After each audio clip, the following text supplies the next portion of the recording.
A lo largo de estos años que hemos estado batallando y luchando a veces y además disfrutando también las más de las veces del movimiento de cursillos, hemos llegado a una definición que es una definición abierta, porque a veces una definición puede cerrar el paso a otra reflexión y a otras cosas que la gente puede ahondar y sacar de más consecuencias.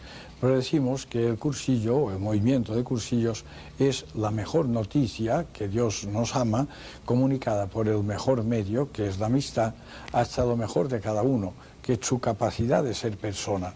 Esto es su capacidad de convicción, de decisión y de constancia, que es lo que de verdad hace una persona. Ahora, las implicaciones de todo esto, decir que es la mejor noticia, después esto se puede ampliar casi infinitamente, pero como definición y como definición abierta, creo que lo que mejor lo expresa es esta que acabo de decir, ¿no? Que es la mejor noticia comunicada por el mejor medio hacia lo mejor de cada uno, que es su capacidad de ser persona, la posibilidad de ser persona, pero ejercer de persona, a través de su convicción, su decisión y su constancia. Una de las cuestiones que más nos impacta a todos los que hemos vivido un cursillo de vida cristiana es precisamente el testimoniar en las personas que nos rodean cómo va ocurriendo en ellos este proceso donde van descubriendo el hecho de que Dios los ama, como tú lo señalabas. Sin embargo, también observamos que hay personas que esta experiencia les cala más hondo que a otras. ¿Cuál crees tú que sea la causa de que haya esta diferencia? Bueno, la causa es que todas las personas somos diferentes. El Señor no es un fabricante de personas, sino que es un creador de personas. Y el movimiento de cursillos lo que quiere también es ser creador en lo que cabe, no ser fabricantes. Yo creo que en una fábrica, si se hacen zapatos o se hacen botellas, todas pueden ser del mismo tamaño y del mismo peso y del mismo aspecto. Ahora, si se trabaja con personas, a lo mejor en un colegio, vemos, o en un colegio o una universidad, que uno se descuelga por unos conocimientos que después lleva a la práctica de una manera determinada, y pensar quién es más útil al mundo pues sería una cosa muy aventurada. Creo que tiene que haber esta diversidad, incluso esta diversidad en captar lo esencial, porque si del Evangelio todos captáramos lo mismo, quizá lo más aburrido sería lo cristiano, no en el sentido de que fuera aburrido, si andara Dios en medio no sería aburrido, pero si todas las personas fueran iguales y sacáramos la misma consecuencia a todos, no habría esta diversidad tan bonita, que el mundo pues es diverso.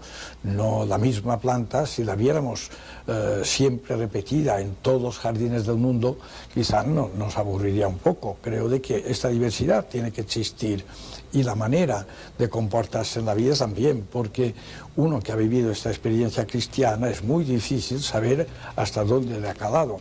No florece, no fructifica de la misma manera en ninguna persona, todo es diverso. A algunos les da la gana, diríamos, o quieren, o se sienten llamados a una cosa especial, a un movimiento determinado, y no hay que pensar que aquello ha fracasado. Tenemos nosotros, para que se asegure la perseverancia, lo que llamamos reunión de grupo, lo que llamamos ultrella, pero es evidente que no todos encajan con esto. La prueba es que otras veces se van a otros movimientos.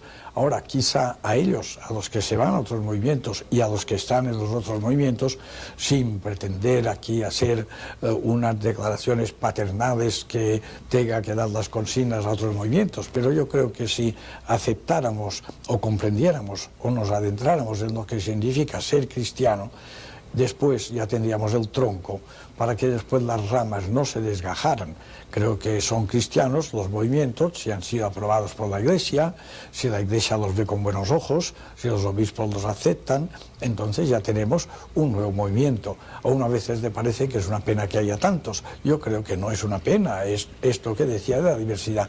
Ahora, si acentuamos lo cristiano, nunca vamos a tener conflictos. Es mucho más importante ser cristiano que ser cursillista, ser cristiano que están en el catecumenado, ser cristiano que están en los carismáticos, y si esto se acentúa y se enfatiza como corresponde, estaremos más contentos de ser cristianos que no de pertenecer a un movimiento determinado. Y creo que así se evitarían los conflictos y se estarían las cosas más un poco al gusto de Dios. Eduardo, el cursillo, esta experiencia de los 3 días, ciertamente que ayuda a la persona a una especie de darse cuenta o profundizar más en lo que es su realidad, es decir, su realidad interior como persona y también la realidad que lo rodea, darle una valoración, darse cuenta de qué cosas a lo mejor no andan como debieran y también darle una esperanza que él puede ser, digamos, un factor de mejoramiento tanto en sí mismo como en todo lo que lo rodea. Digamos, esta acción o ¿en qué considerarías tú que el cursillo puede ayudar más a hacer que estas realidades se transformen y cambien? Creo que el cursillo ayuda porque lo que pretende de la persona es que él descubra que puede ser protagonista. Yo diría que protagonista sin protagonismos, que lo fastidiarían, pero ser protagonista, artífice, diríamos, de su propia vida. Y si su propia vida es en cristiano, será mucha más propia de él, en la medida en que lo sea también de Cristo. Y esto creo de que es lo clave del movimiento de cursillos. Aquello que cuesta tan fácil de entender, quizá porque es demasiado simple, que los cursillos provocan el hambre de Dios, no la forma de saciarlo a este hambre, no la forma de calmar esta hambre, sino que lo fomentan. Todas las cosas en la Iglesia están suponiendo que se tiene esta hambre de Dios.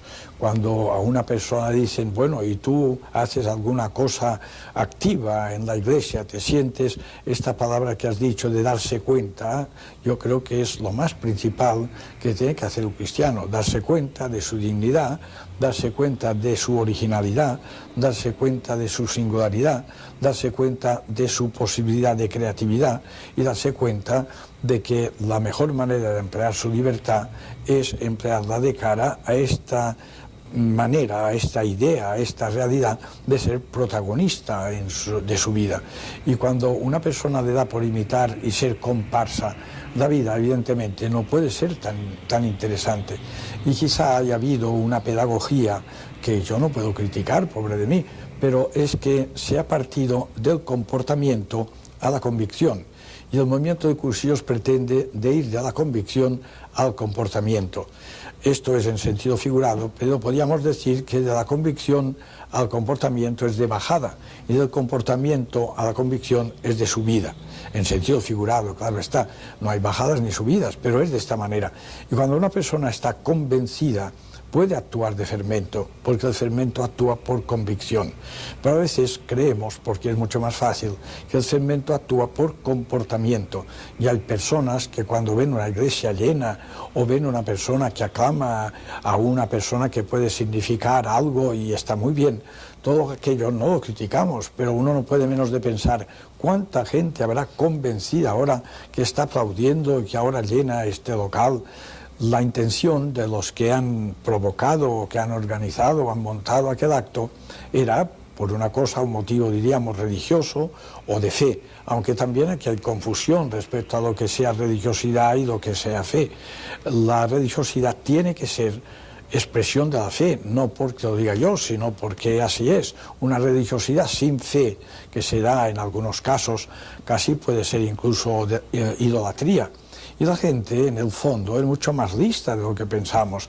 La gente, para una cosa que de verdad le interesa y que está convencida de aquella cosa, es capaz de hacer los mayores sacrificios. Ahora, por el comportamiento, no, porque hay un argumento muy usado y hasta casi abusado en ese sentido de que uno dice, ¿tú por qué eres católico? Pues porque lo eran mis papás o porque lo eran mis abuelos. Hoy en día esto no convence a nadie. Yo creo que la persona ha avanzado más para saber que si se mueve por convicción es persona y si se mueve por mimetismo es uno que está imitando a otros. Hay personas que no les llega esto de saberse mover por convicción porque quizá no tengan capacidad para convencerse de nada, casi.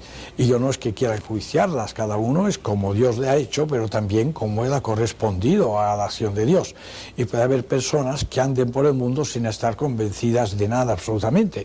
Pero hoy en día son tantas las tormentas que se suscitan, dado aquello que repetimos a veces de que hay dos cosas infinitas dentro de la creación, que es la estupidez de los hombres y la clemencia de Dios.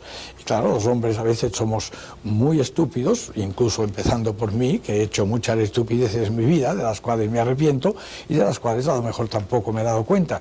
Y a veces confundimos las cosas y estamos imitando algo que no estamos convencidos, por aquello de dónde vas Vicente, dónde va la gente. Y tal vez la religión, cuando no es profundizada, sobre todo cuando no es optada en los países donde tradicionalmente se va a misa, este ambiente que han llegado a decir los teólogos de cristiandad, puede ser que haya personas que cumplan con sus prácticas, aún de una manera meticulosa, pero aquello no se haya interesado su parte o su vertiente o su área de convicción. Y entonces es aquello de que hoy en día quien no está convencido ya está vencido. Y vemos una persona que lleva a la práctica un cristianismo y una catolicidad que no tiene raíces y es de mero comportamiento, pero no de convicción. Y esto no contagia, no convence a nadie. Incluso personas que pueden tener ideas erradas y dar más importancia a la ciencia que a Dios, creyendo que hay aquí una cosa divergente que no existe.